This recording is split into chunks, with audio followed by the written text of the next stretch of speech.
the effect is amplified many times over if you time it with the leading edge of the force.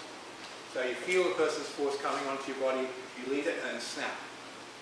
And then it splits the balance off from the body. So it's just a matter of catching that leading edge. Now you can start playing with this in different types of shapes. If I can borrow you. He's got a boxing guard. I connect to the boxing guard and then snap him into my punch. I don't do the punch. So if it's this side, I open the jaw.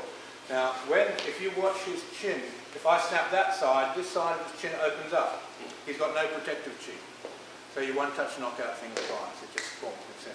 So if I do that side, notice his chin lifts up on that side. So you're stretching and taking away the protection that he's got, making him vulnerable. So you're going snap and hit, drawing the energy out and then putting it where you want it.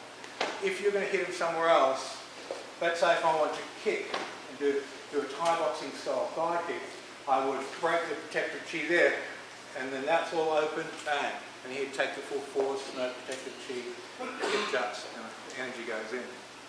And you can put it any body part you want to attack. So you break the energy in that area, you split his protection off, and you hit it. So if you're doing a sort of a change of legs for me, exercise like that, where you come into the strike under that point under the ear, then you want to get this energy away into that point. So when you hit it, it's fully exposed.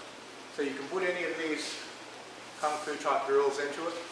I want you to explore. Do a few of catching the guard, snapping back on your partner's guard so the chin lifts. And then put your mind on the hip. You can put your mind on the knee lightly. Don't do it with anyone who's overweight.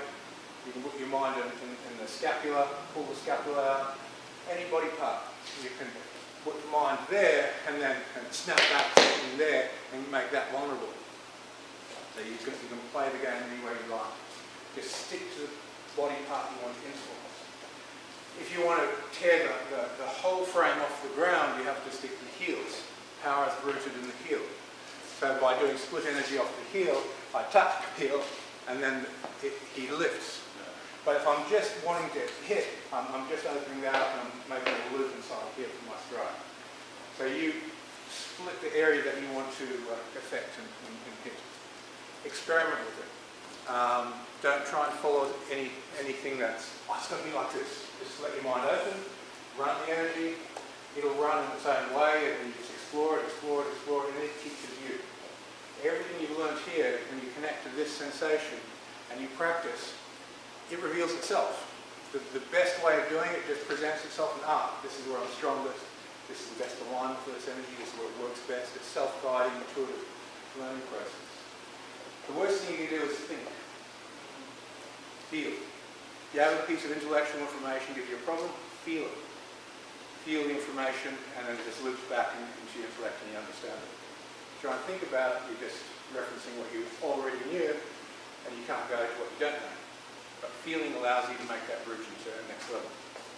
So use this as your conductor for your senses. It's life force feeling. Whether it's scent, taste, sight, all the senses, and the mind itself. Just feel through this, and you're directly connected into your intuition. And interesting things start to happen. Okay, partner up.